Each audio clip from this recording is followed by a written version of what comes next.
Hello everyone, welcome to next vlog. मैं हूं जोजो विली और आप लोगों के लिए लेकर आया एक और नया व्लॉग।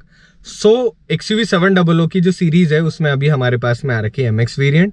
और MX वेरिएंट के ऊपर पहले से 2 टॉपिक, गाड़ी का वॉक अराउंड और गाड़ी का म्यूजिक, दोनों कवर हो चुके हैं। थर्ड टॉपिक जो कि कवर होगा वो है उसकी DIS और इंफोटेनमेंट सिस्टम के ऊपर, कि उसमें क्या क्या चीजें आ रही है, क्या क्या मिस आउट है, कैसा वो दिख रहा है, उसके सबके बारे में। साथ ही में हम छोटे मोटे जो बटन है उनके बारे में हम बात करेंगे।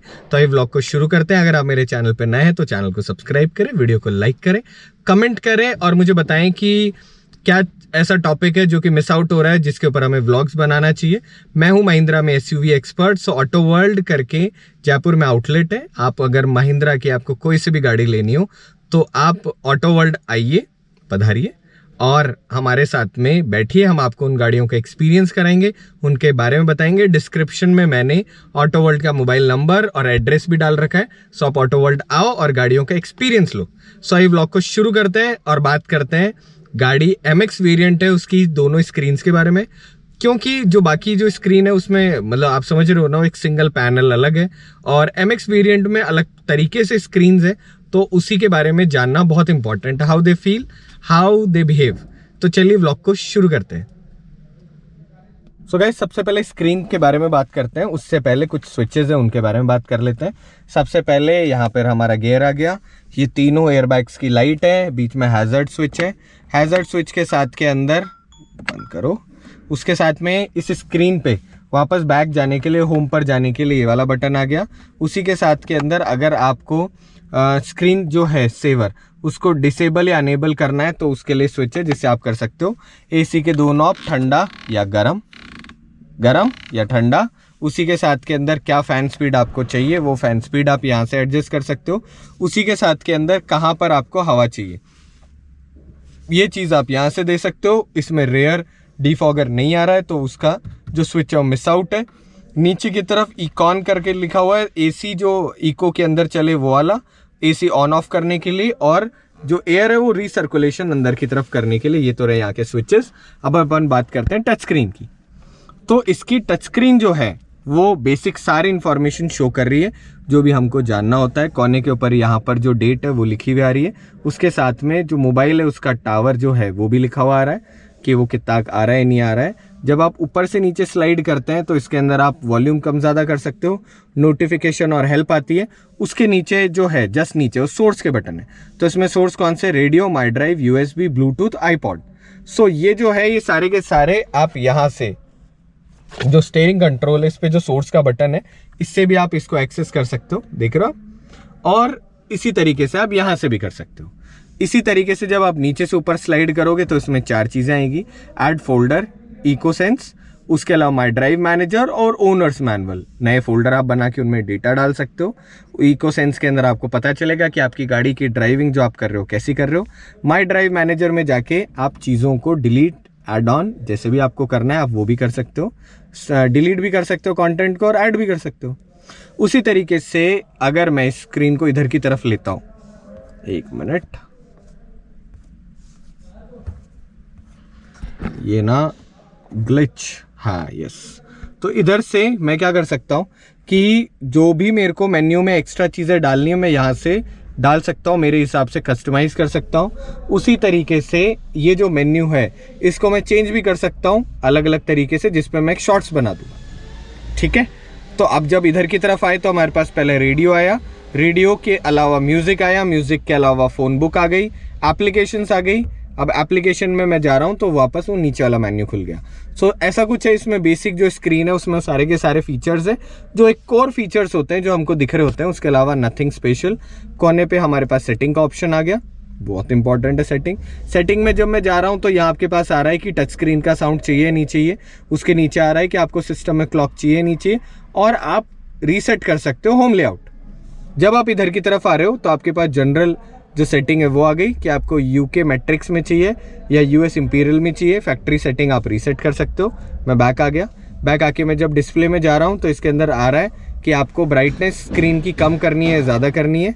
उसी तरीके से यहाँ पर आपके पास में आ रहा है पावर स्लीप, ऑन ऑफ करना है आपको। जो स्क्रीन है उसको डीएक्टिवेट करना है 60 सेकंड में या नहीं करना। IMI सिस्टम जो है उसको पावर ऑफ करना है। क्लॉक इसमें डालनी है या नहीं डालनी। क्लॉक किस तरीके के आपको चाहिए ये भी आप आ रहे हो, और यहाँ से हम बैक आ गए। जब हम इसमें टाइम और डेट में जा रहे हैं तो आप यहाँ पर देखेंगे कि इसमें आप डेट का जो भी फॉर्मेट है वो सेट कर सकते हो, टाइम का फॉर्मेट सेट कर सकते हो कि आपको 12 आवर्स या 24 आवर्स में चाहिए उस तरीके से। जब मैं इसके नीचे जा रहा हूँ तो ऑडियो सेटिंग आ रही है। ऑडियो सेटिंग के अंदर बेसिक है, इसमें 4 स्पीकर लगे हुए हैं जिनका साउंड बहुत अच्छा है। यहाँ से आप बेस, मिड और ट्रिबल जो है वो चेंज कर सकते हो। फील्ड पोजीशन जो साउंड की उसको चेंज कर सकते हो। SVDC के अंदर क्या होता है कि स्पीड डिपेंडेंट वॉल्यूम कंट्रोल। सो जो लोग परेशान है कि उनकी गाड़ी के अंदर गाड़ी भगाने पर अपने आप वॉल्यूम इंक्रीज हो जाता है, वो इसकी वजह से आप इसको ऑफ भी कर सकते हो। मैं ऑफ ही प्रेफर करता हूँ। वॉल्यूम सेटिंग में यहाँ जाकर हम चेंज कर सकते हैं कि हमको सारी चीज़ों के लिए वॉल्यूम कम चाहिए, ज़्यादा चाहिए। यहाँ से बाकी सारी सेटिंग्स हम डिफ़ॉल्टली चेंज कर सकते हैं। अब मैं यूज़र इनपुट में यहाँ से जाता हूँ। यूज़र इनपुट में गया तो यहाँ जो साउंड बटन है कि आप अगर बटन टच करेंगे तो साउंड आना चाहिए, उसको आप ऑन या ऑफ कर सकते हो। कोने पर व्हीकल सेटिंग में मैं गया। व्हीकल सेटिंग में अभी तक तो कुछ भी नहीं है, मैं बैक आ गया। अब मैं नेक्स्ट की तरफ इधर की तरफ गया तो यहाँ फ़ोन कनेक्ट करने का ऑप्शन आ गया, इकोसेंस आ गया। सो गाइस, जो भी लोगों ने मेरे पहले वीडियो देखे हैं वो इस मेन्यू को समझ के होंगे कि इसमें नया कुछ भी नहीं है, बल्कि कुछ चीज़ें माइनस है। सो क्योंकि मैं बेस वेरिएंट ले रहा होता हूँ तो ज़रूरी नहीं है कि मुझे उसमें सब कुछ मिले। तो ये तो रहा इधर की बात। अब अपन बात करते हैं इधर की, क्योंकि ये बहुत ही नया है इसके हिसाब से। तो गाइज मैं इसको करता हूँ थोड़ा जूम इन मैनुअली।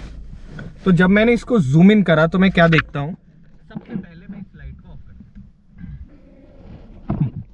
तो जब मैंने इसको ऑफ करा तो मैंने देखा कि ये RPM जो मीटर है ये डिजिटल नहीं है, एनालॉग है। एनालॉग का मतलब जब आप नॉर्मली एक्सेलरेट करेंगे तो ये इधर उधर मूव कर रहा होगा। उसी तरीके से ये वाला जो है ये हमारा स्पीडोमीटर आ गया, जिसमें 220 की स्पीड लिखी हुई है। देखते हैं कितनी जाती है। बाकी मैं प्रेफर नहीं करता आपको हाई स्पीड चलाने के लिए। अब मैं एक और इम्पॉर्टेंट चीज़ आपको दिखाता हूँ कि ये जो है ये ऑन करने पर वेलकम कैसे करते हैं। तो हम इस मेन्यू को देखते हैं। मैं क्या करता हूँ, मैं चाबी निकाल लेता हूँ। तो जब मैंने चाबी निकाली, डोर ओपन, ओके, दरवाज़ा खुला छोड़ दिया। अब मैं क्या करता हूँ, जैसे इसमें चाबी लगाता हूँ और गाड़ी ऑन करता हूँ तो ऑन करने के साथ में ये कुछ इस तरीके से दिखता है। मुझे नीचे वाला बहुत पसंद है, ये वाले तो हैं ही, ये तो सिग्नेचर मूव है, मगर इसके अलावा मुझे दूसरा वाला भी बहुत पसंद है। तो ये सारी की सारी इन्फॉर्मेशन आपको दिखा रहा होता है।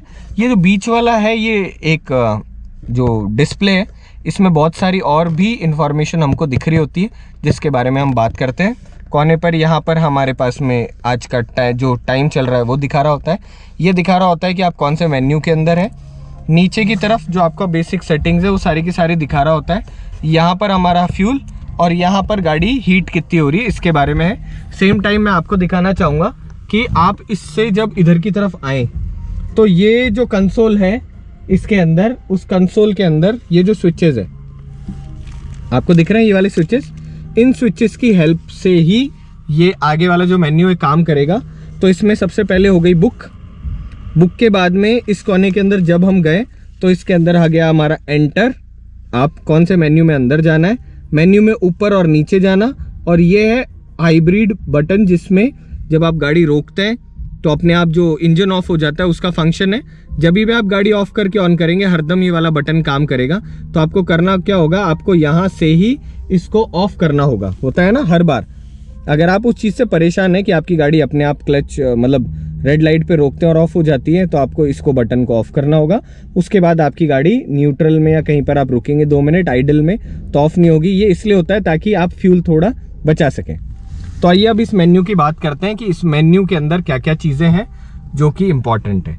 सो मैंने जब इसको पढ़ा मेन्यू को तो मुझे बहुत सारी चीज़ें ना बहुत सिमेट्रिकल दिखी। होता है ना जैसे बाकी में है वैसा का वैसा। तो सबसे पहले हमारे मेन्यू में हम बात करते हैं, एक मिनट, क्या ये जगह बहुत छोटी है ना इस वजह से, ड्राइव इन्फो। तो जो ड्राइव इन्फो है उसके अंदर जब आप जाते हो, देखो ड्राइव इन्फो पे मैं गया, जब मैंने एंटर करा तो एंटर करने पर इसने जो भी बेसिक मेन्यू थे हमारे वो बताए कि ट्रिप ए कितनी है, ट्रिप बी कितनी है और आज का टाइम और डेट क्या है। उसी तरीके से मैं बैक आया। बैक आने के बाद में मैं गया फ्यूल इन्फो पे। तो जब मैं फ्यूल इन्फो पे गया, एक मिनट, फ्यूल इन्फो पे मैं गया तो इसने मुझे बताया कि गाड़ी की रेंज कितनी है, और गाड़ी का माइलेज और जो अपन कहते हैं ना एवरेज फ्यूल इकोनॉमी, वो क्या रही है। यहाँ पर एवरेज फ्यूल स्कोर आएगा आपका कि आपका जो इकोसेंस का स्कोर है वो कितना है, क्योंकि इन गाड़ियों में बहुत देर से खड़ी की खड़ी रहती है, तो इसलिए अभी ये सारी चीज़ें बताना मुश्किल है।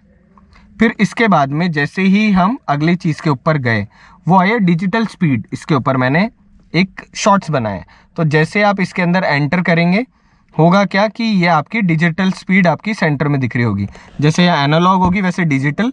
आप अगर इसको लॉन्ग प्रेस कर रखेंगे एंटर बटन को, तो ये दोनों तरफ की जो लाइट्स है ये गायब हो जाएगी। सिर्फ और सिर्फ आपके पास में सेंटर वाला जो पार्ट है, देखो मैं अभी करके दिखाता हूँ आपको।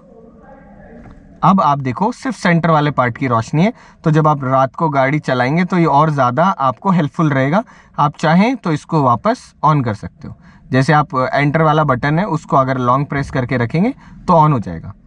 चलिए इससे अगले वाले मेन्यू पे चलते हैं, जो कि है व्हीकल इन्फो। जब आप व्हीकल इन्फो पे जाते हैं तो ये आपको बताएगा कि पावर और टॉर्क का क्या फिगर चल रहा है, वो सारी की सारी चीज़ें। फिर मैं आता हूँ फिर से आगे, उसके बाद मैं आता हूँ सेटिंग के अंदर। तो जब मैं इसमें सेटिंग में आता हूँ तो एक तो ये मुझको बताता है एवरेज फ्यूल इकोनॉमी रीसेट करनी है या नहीं करनी, पैसेंजर एयरबैग मुझे ऑफ करना है या ऑन रखना है, और गाड़ी के अंदर जो साउंड है वो मुझे चेंज करने नहीं करने, जैसे इंडिकेटर जलाने पर जैसे करते हैं ना उस तरीके से। तो जब मैं इसके अंदर जाता हूँ तो इसके अंदर टर्न सिग्नल की साउंड कम ज़्यादा करनी है, वॉल्यूम कम ज़्यादा करना है, होता है ना टर्न सिग्नल की आवाज़ कौन सी चाहिए, उसी तरीके से नोटिफिकेशन साउंड जो है वो कम ज़्यादा करनी है। वो सारे के सारे वही फीचर्स हैं, बहुत कुछ नया नहीं है इसके अंदर। और इसके ऊपर आप पहले से ही बाकी वेरिएंट्स में वीडियो देख चुके हो। अलर्ट में जाते हो तो आपको अलर्ट में बता देगा कि कौन कौन से अलर्ट है गाड़ी के अंदर, जो कि होता है ना, जैसे सर्विस अलर्ट हो गया कुछ भी, वो सारी की सारी चीज़ें इसमें बता देगा। और सेटिंग में जो लास्ट इसके नीचे टॉपिक बचता है वो बचता है क्लॉक। तो क्लॉक किस तरीके की आपको सेटिंग में सिस्टम में चाहिए उसके बारे में, और फैक्ट्री रीसेट। तो गाइज बहुत ही सिंप्लिसिटी पे बेस्ड इसका पूरा का पूरा जो भी इंफॉर्मेशन है वो सारी की सारी है। जस्ट रुको मुझे रोशनी करने दो। तो आई होप आपको ये वीडियो अच्छा लगा हो। जितने भी लोग MX खरीदने वाले हैं, क्योंकि MX मार्केट में भी नहीं है और आउटलेट पे भी नहीं है, सो आई होप आपको ये पिछले 3-4 जो वीडियो है उससे एक ओवरव्यू मिल जाएगा MX के बारे में। मेरा ये बिलीव है कि मुझे MX वेरिएंट बहुत अच्छा लगा, क्योंकि प्राइस फ्रेंडली है। सेम टाइम पर अगर किसी को अपग्रेड करनी है अपनी गाड़ी अपने हिसाब से, तो वो लोग MX वेरिएंट ले सकते हैं। गाड़ी का जो कोर एलिमेंट है वो सारा का सारा सेम है। ब्रेकिंग, हैंडलिंग और पावर, ये 3 चीज़ ऐसी होती है जो कि हम गाड़ी में देख रहे होते हैं, ये मेरा बिलीव है। और तीनों चीज़ें आपको MX से लेकर AX7L में मिल रही है। सो आप देख सकते हैं अपने हिसाब से। आई होप आप लोगों को ये वीडियो अच्छा लगा हो। अगर अच्छा लगा हो तो चैनल सब्सक्राइब करें। चैनल सब्सक्राइब करने का कोई पैसा नहीं लगता, और बस मुझे मोटिवेशन मिल रहा होता है कि खूब सारे मेरे और सब्सक्राइबर जुड़ते जा रहे हैं, मेरी ये फैमिली और बड़ी होती जा रही है। Thanks for watching this video. जल्दी ही मिलते हैं अगले व्लॉग के साथ में, और कमेंट बॉक्स में बताओ कि अगला टॉपिक हम कौन सा लें। स्टे हैप्पी, स्टे हेल्दी, मिलते हैं अगले व्लॉग के साथ।